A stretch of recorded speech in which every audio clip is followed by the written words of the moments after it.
Welcome back to learn with Aman. आज हम start करेंगे अपना अकाउंटिंग का chapter number 6 bill of exchange. तो बिल ऑफ एक्सचेंज हमारे पास क्या है जी? बिल ऑफ एक्सचेंज एक ऐसा हमारे पास अनकंडीशनल इंस्ट्रूमेंट है जिसमें किसी किस्म की शर्त नहीं रखी जाती। इसमें यहाँ पे ये किस चीज़ का ऐसा इंस्ट्रूमेंट है कि जैसे सपोज दो लोग हैं, उन्होंने आपस में सेल परचेज किया है। एक इंसान ने अपनी कोई चीज़ें दूसरे बंदे को बेची हैं। अब जो बेचने वाला है ये क्रेडिट सेल्स हो रही हैं, ठीक है, क्रेडिट सेल्स कर रहे हैं वो लोग। तो यहाँ पे अभी जिसने ये क्रेडिट सेल्स की हैं वो क्या करता है, एक पीस ऑफ पेपर पे रिटर्न जो है लिख देता है दूसरे के, इस आदमी ने ये वाली जो चीज़ें हैं मुझसे इतनी चीज़ें इतने पैसों की खरीदी हैं और पैसे जो है ये इतने महीने बाद मुझे वापस करेगा। और वो जो दूसरा आदमी है वो उस पर साइन करके अपनी एक्सेप्टेंस दे देता है। तो वो पीस ऑफ पेपर है जिसमें ये चीज़ें लिखी होती है, जिसमें प्रॉपर लिखा हुआ है कि उस आदमी का नाम जिसने चीज़ें खरीदी हैं, फिर कितनी चीज़ें खरीदी हैं, फिर कितने टाइम बाद वो वापस करेगा। इस तरह की हर चीज़ जो है प्रॉपरली तौर पे जब मेंशन की गई होती है तो जो है उस पीस ऑफ पेपर को हम बोलते हैं बिल ऑफ एक्सचेंज। इसमें अब हमारे पास क्या है जी? बिल ऑफ एक्सचेंज में एक ड्रॉर होता है हमारे पास, एक ड्रॉई और एक पेई। क्या है जी? ड्रॉर क्या है? एक वो आदमी जो आप बिल ऑफ एक्सचेंज ड्रॉ कर रहा होता है, यानी जो चीज़ें बेच रहा है और उस फिर साथ वो बिल लिख कर दे रहा है, तो उस आदमी को बोलते हैं ड्रॉर, जो लिख रहा है कि फलाने बंदे ने मेरे से जो है इतनी पैसों की चीज़ खरीदी है तो ये मुझे इतने पैसे इतने महीनों बाद वापस करेगा। और वो आदमी जो ये चीज़ें खरीद रहा है, जो साइन करके अपनी एक्सेप्टेंस दे रहा है, बिल को एक्सेप्ट कर रहा है, वो है ड्रॉई। और पेई कौन है? एक ऐसा आदमी जो कि रिसीव करता है बिल की अमाउंट को, उसको कहते हैं पेई। क्योंकि ज़रूरी नहीं कि जो ड्रॉर है वो ही जो है वो बाद में जो है वो पैसे भी वही रिसीव करे। तो ज़्यादातर तो चलें वही आदमी रिसीव कर लेते हैं, लेकिन ये भी हो सकता है कि वो किसी और को रेफर कर दे कि वो फलाने बंदे को तुम पैसे दे देना। तो जिसको भी बिल की अमाउंट पे की जाएगी, जो भी आदमी जो है बिल की अमाउंट को रिसीव करेगा उसको बोलेंगे पेई। आगे जी हमारे पास बिल की कुछ टाइप्स हैं। एक हमारे पास ट्रेड बिल है, एक अकोमोडेशन बिल, इनलैंड बिल और फॉरेन बिल। यहाँ पे ट्रेड बिल हमारे पास क्या है? ट्रेड बिल जो है वो हमारे पास ड्रॉ किया जाता है और एक्सेप्टेंस उसकी दी जाती है सेल और परचेज के अगेंस्ट। जब भी सेल परचेज का काम हो रहा है तो उस सूरत में जो भी ट्रेड बिल, जो भी बिल बनाया जाएगा उसको बोलेंगे ट्रेड बिल। अगर हम अकोमोडेशन बिल की बात करें तो अकोमोडेशन बिल जो है वो बनाए जाते हैं और एक्सेप्ट भी किए जाते हैं सेल परचेज के अलावा। इसमें सेल परचेज नहीं हुई। अमूमन तो हमारे पास ट्रेड बिल ही यूज होते हैं जो कि जो है मतलब सेल परचेज के बाद ही बिल बनाने की जरूरत पड़ती है। लेकिन कभी कभी ऐसे होता है, कुछ ऐसे बिल्स हैं जिनमें ना सेल हुई है ना परचेज हुई है, फिर भी बिल ड्रॉ भी हुआ है, एक्सेप्ट भी हुआ है। क्यों? क्योंकि इस बिल में वजह होती है, इस बिल में किस चीज़ का ड्रॉ किया जाता है? दूसरे बंदे की मदद करने के लिए या दोनों पार्टीज की मदद करने के लिए। इसमें क्या है कि सपोज एक आदमी को, आपको पता है कि आपके एक दोस्त को पैसों की ज़रूरत है बिजनेस में ना, तो उस सूरत में क्या करते हैं हम ना, बगैर सेल परचेज किए बिल ड्रॉ कर देते हैं और उसमें बिल में सारा लिख देते हैं कि इतने पैसे ये आदमी मुझे इतने दिन देर बाद वापस करेगा।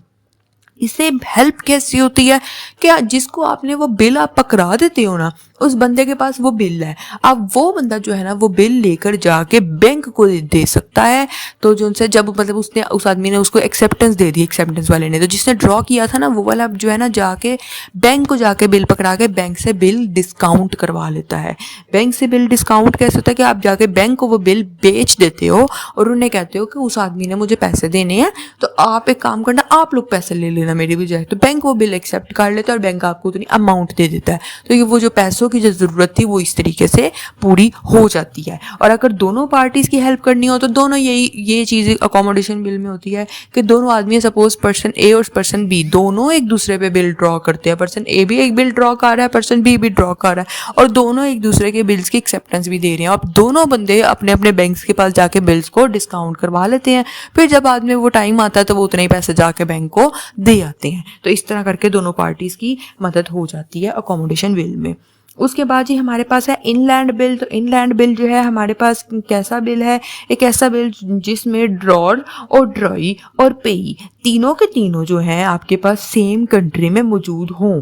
जो बिल को ड्रॉ कर रहा आदमी और जो एक्सेप्ट कर रहा, दोनों लोग हैं, यानी जितनी भी पार्टीज बिल में इन्वॉल्व हैं वो सब एक ही कंट्री से ताल्लुक़ रखती हों, तो ये हो जाएगा हमारे पास इनलैंड बिल। और अगर कोई एक आदमी भी अंदर से किसी और मुल्क से ताल्लुक़ रखता हो या किसी और कंट्री में हो तो उस बिल को बोलेंगे फॉरेन बिल।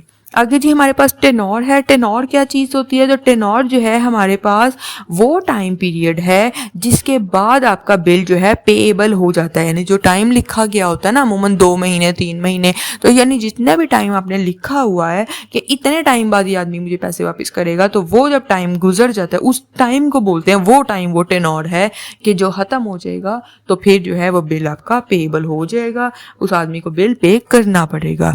आगे जी हमारे पास है मैच्योरिटी। तो मैच्योरिटी क्या है? मैच्योरिटी वो ड्यू डेट है जिसमें बिल की अमाउंट जो है आपने रिसीव करनी है या फिर पे करनी है, यानी लिखा हुआ है 2 महीने बाद 3 महीने, तो वो 2-3 महीने बाद वो जो डेट बन रही है ना, उस डेट को बोलेंगे ये क्या है? मैच्योरिटी। अब उसके ऊपर है days of grace. Days of grace में हमारे पास क्या चीज़ है? डेज ऑफ ग्रेस में हमारे पास ये चीज़ है कि मैच्योरिटी के बाद 3 महीने, मतलब आपने सपोज लिखा हुआ है 3 महीने बाद, 3 महीने बाद अब वो डेट आ गई है, वो 3 महीने का टेनोर भी खत्म हो गया, 3 महीने बाद मैच्योरिटी की डेट आ गई, लेकिन आपने अभी बिल पे नहीं किया, आपको एक्स्ट्रा 3 दिन मिलते हैं कि अगर आपने तब तक भी नहीं ना पे किया, अपने मैच्योरिटी पे नहीं पे किया, तो मैच्योरिटी के ऊपर 3 दिन की मुद्दत होती है, 3 दिन, 3 आपको एक्स्ट्रा डेज मिलते हैं कि आप इनके अंदर चलें पे कर सकते हैं, तो उन 3 दिनों को बोलते हैं डेज ऑफ ग्रेस। आगे हम बात करते हैं जी एंडोर्समेंट ऑफ बिल की। तो एंडोर्समेंट ऑफ बिल क्या है? एक ऐसा प्रोसीजर है जिसमें आप बिल ऑफ एक्सचेंज को ट्रांसफ़र कर सकते हो एक इंसान से दूसरे इंसान तक अपने डेट्स की सेटलमेंट के लिए।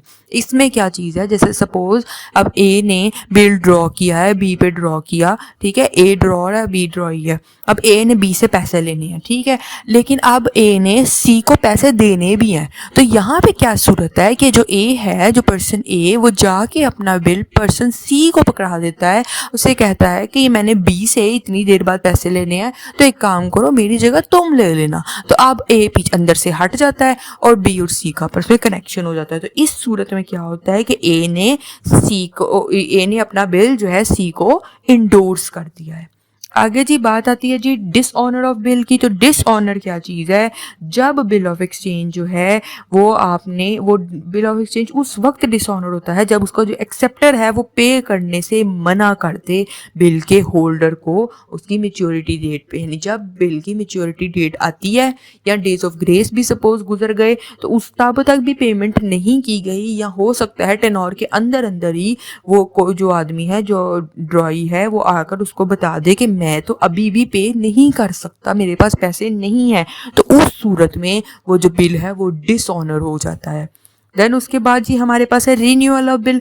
अब जब हमारे पास डिसऑनर हो जाता है बिल तो उस सूरत में आप जो है बिल को रीन्यू करते हो। बिल जो है क्योंकि पुराना वाला डिसऑनर हो गया, उस आदमी ने कहा मैं तो अभी भी पैसे नहीं पे कर सकता, तो ऐसी कंडीशन में ड्रॉर जो है वो पुराने बिल को डिसऑनर कर देता है, उसको ऐसे ख़त्म कर देता है और एक नया बिल ड्रॉ करता है एक नई मुद्दत के साथ। उसे कहता है चलो ठीक है तुम अभी नहीं पे कर सकते, इतनी देर बाद दोबारा पे कर देना। तो वो है पुराने बिल को जब कैंसिल करके नया बिल ड्रॉ किया जाए तो वो है रीन्यूअल ऑफ बिल।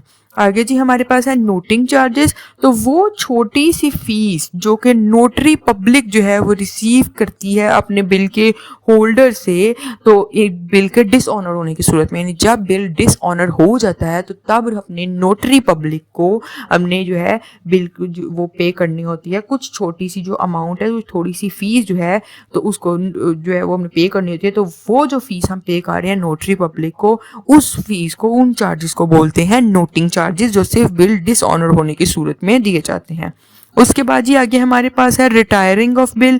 तो रिटायरिंग ऑफ बिल में क्या चीज़ है? तो रिटायरिंग ऑफ बिल जो है उसका मतलब है कि जो बिल की जो अमाउंट है वो डेट से पहले ही पे कर दी है। जो ड्रॉई है उसके पास पहले ही पैसे आ गए, उसने कहा था कि मैं 3 महीने बाद पैसे दूंगा, लेकिन हो सकता है 2 महीने बाद ही उसके पास पैसे हों, तो वो आफ्टर 2 मंथ्स ही आके अपने बिल जो है उसकी पेमेंट कर देता है। तो ऐसी सूरत में बिल रिटायर हो जाता है, रिटायरिंग ऑफ बिल कहते हैं इसको।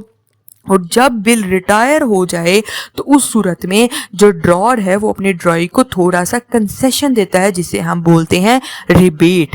तो रिबेट क्या चीज़ है? रिबेट एक वो कंसेशन है जो ड्रॉर अपने ड्रॉई को देता है। क्यों देता है? क्या भाई तुमने टाइम से पहले पे कर, जिस तरह हमने बात की थी ना, डेटर अपने क्रेडिटर को जो है थोड़ा सा डिस्काउंट देता है तो हम उसको बोल देते हैं कि यह है कैश डिस्काउंट। उसी तरह जब ड्रॉर अपने ड्रॉई को थोड़ी सी कंसेशन देता है, थोड़े से पैसे उसे कहते हैं चलो इतनी, चलो ठीक है तुमने 1000 देना था तुम 900 दे दो, तो वो जो 100 रुपए की जो उसको कंसेशन दे रहा है वो जो 100 रुपया है वो उसका क्या हो जाएगा? रिबेट। आगे जी हमारे पास है insolvency of a person. Insolvency क्या चीज़ है? जब कोई आदमी इंसॉल्वेंट कहला दिया जाए, जब किसी आदमी का दिवालिया निकल जाए, यानी उसके पास इतने एसेट्स है ही नहीं कि वो आपको पे ही नहीं कर सकता।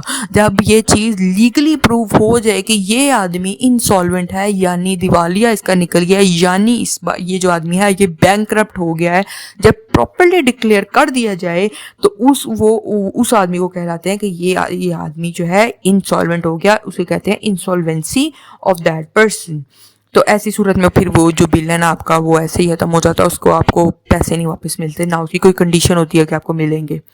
उसके बाद ही आगे हम बात करते हैं प्रोमिसरी नोट की। प्रोमिसरी नोट क्या है? तो प्रोमिसरी नोट हमारे पास एक ऐसा इंस्ट्रूमेंट है हमारे पास राइटिंग में जो कि कंटेन करता है, जिसमें क्या चीज़ कंटेन करता है? एक अनकंडीशनल अंडरटेकिंग। जैसे बिल ऑफ एक्सचेंज अनकंडीशनल है, किसी किस्म की शर्त नहीं रख सकते, वैसे ही प्रोमिसरी नोट भी एक ऐसा रिटर्न जो है हमारे पास इंस्ट्रूमेंट है जो कि अनकंडीशनल है, जो उसका जो मेकर है, वो जिसने पे करना है, मेकर टू पे है जो, वो क्या करता है, उसको साइन करके देता है, एक सर्टन जो अमाउंट है सिर्फ और सिर्फ उसको उसमें साथ लिख कर देता है कि ये इस बंदे के लिए मैं ये वाला प्रोमिसरी नोट जो है वो ड्रॉ कर रहा हूँ, प्रोमिसरी नोट बना रहा हूँ।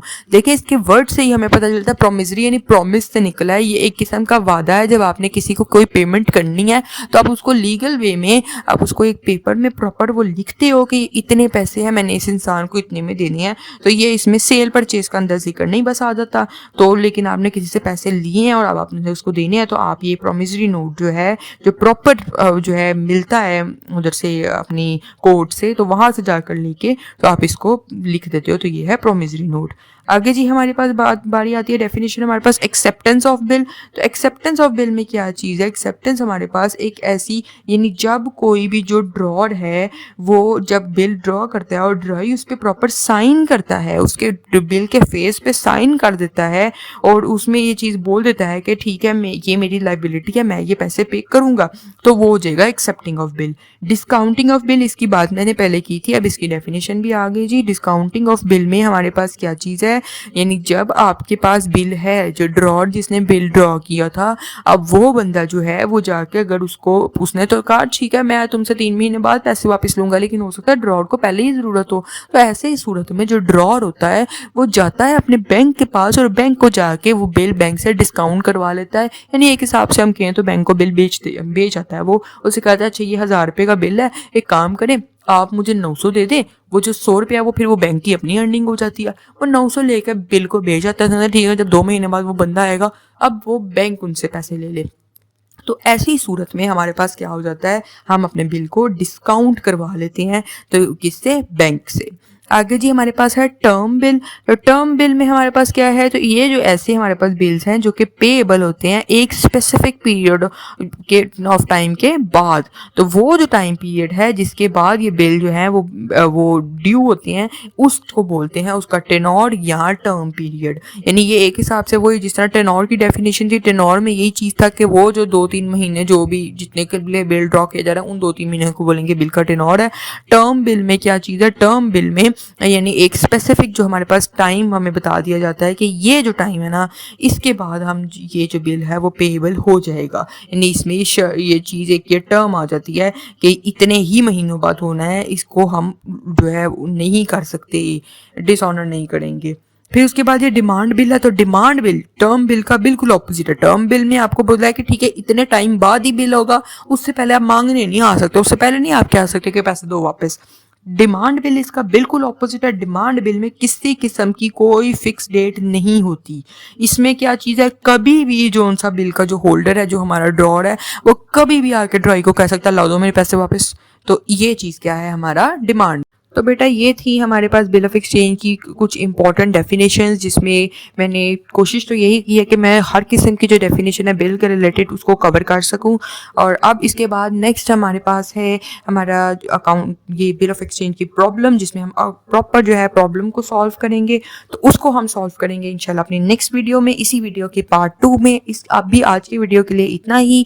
नेक्स्ट वीडियो में अब आप देखें कि हम किस तरीके से अपने बिल ऑफ एक्सचेंज में प्रॉपर अपने ड्रॉई इनका अकाउंट बनाते हैं, उनका जर्नल बनाते हैं, किस तरह हम इनका प्रॉपर और इसको किस तरीके से सॉल्व करते हैं। तो अभी तक ले इन डेफिनेशन में अगर आपको किसी भी किस्म की कोई कन्फ्यूजन हो, कोई क्वेश्चन हो, कुछ भी ऐसा हो, तो आप प्लीज़ मुझे अपने कमेंट सेक्शन में आप लोग पूछ सकते हैं। मैं इंशाल्लाह ज़रूर आपकी जो है वो सारे कमेंट्स का रिप्लाई करूँगी। So till than happy learning.